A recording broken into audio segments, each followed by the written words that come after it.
cuando se decía que la chicha embrutecía y promovía el crimen. Si nunca habías visto ninguno de estos anuncios, te cuento por qué. Todos sabemos que la chicha es una bebida muy característica de toda la tradición gastronómica de diferentes culturas indígenas que habitaron en Centro y en Sudamérica. Y la historia de esta aquí en Colombia es muy interesante. El consumo de la chicha siempre estuvo presente en diferentes lugares de lo que hoy es Colombia, pero indudablemente su mayor consumo estuvo con los muiscas en todo el altiplano cundiboyacense. De hecho, se dice que la palabra chicha en lengua muisca significaba diarrea y que esta bebida de maíz realmente se llamaba fatcua. La cuestión es que cuando los españoles consumían la facua, les caía muy mal, se enfermaban del estómago, a lo que los muiscas se burlaban y les decía que tenían chicha. Esta era una bebida de maíz fermentada que era utilizada para compartir en celebraciones, rituales y ceremonias. Pero además, la chicha también era vista como un alimento capaz de fortalecer el cuerpo para soportar cualquier tipo de trabajo. O sea, no por nada Samper escribió que para la fermentación de la chicha era indispensable el cultivo del maíz. Pero cultivar el maíz era un trabajo muy duro, por lo tanto, los chipchas tenían que tomar su chicha para poder cultivar el maíz y después hacer su chicha. El problema es que a la llegada de los españoles, estos rechazaron completamente el consumo de la chicha, no solo porque hacía parte de las celebraciones indígenas que los españoles consideraban paganas, sino porque al ser una bebida fermentada se convertía en una sustancia muy embriagante que, según la iglesia, causaba desastres entre los indígenas borrachos, afectaba al orden público y además la gente no iba a misa por andar emborrachándose con chicha. Para 1700 el consumo de la chicha estaba completamente prohibido y hasta se castigaba con la excomunión. Mejor dicho, a la chicha se le veía como un brebaje infernal. Pero hay que entender algo, y es que más allá de satanizar a la chicha por tema religioso, por un tema moral, se hacía también por intereses económicos, porque la chicha y el guarapo, que también se comenzó a preparar cuando se introdujo la caña de azúcar, era una competencia muy fuerte para el estanco de aguardiente, que mira, era la que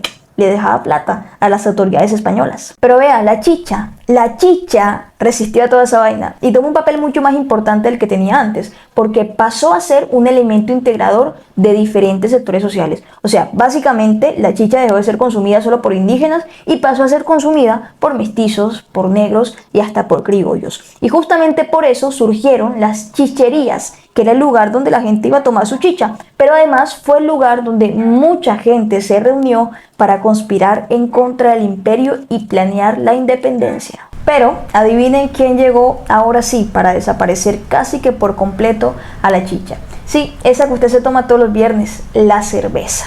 La industria cervecera aparece en nuestro territorio más o menos para finales del siglo XIX y obviamente tenemos un caso muy especial que es la fundación de Bavaria, una cervecería de origen alemán. La cuestión es que había una diferencia muy importante entre la cerveza y la chicha, y es que la cerveza sí pagaba impuestos. Por eso para el gobierno era muy importante que se estableciera el consumo de la cerveza por encima de la chicha, pero eso no era nada fácil porque la cerveza era un poco más cara y además a la gente no le apetecía probar cerveza, o sea, preferían quedarse con su chicha. Es por eso que a cervecerías como Bavaria, junto con el gobierno, les tocó tomar medidas para comenzar a desprestigiar a la chicha como fuera. Primero se hizo todo tipo de propaganda para hacer ver a la chicha como embrutecedora, como pueden ver por acá, que era la que provocaba el crimen, o sea que el consumo de la chicha te llevaba a ser un delincuente que te podía llevar a la cárcel. Vean estos anuncios que Bavaria hacía: no tomes chicha. ¿Por qué? No sé, pero no tomes chicha, toma cerveza. Hablando de Bavaria, miren estos anuncios para la época de Bavaria, o sea, dándole cerveza. Es que estos sí eran anuncios, no joda.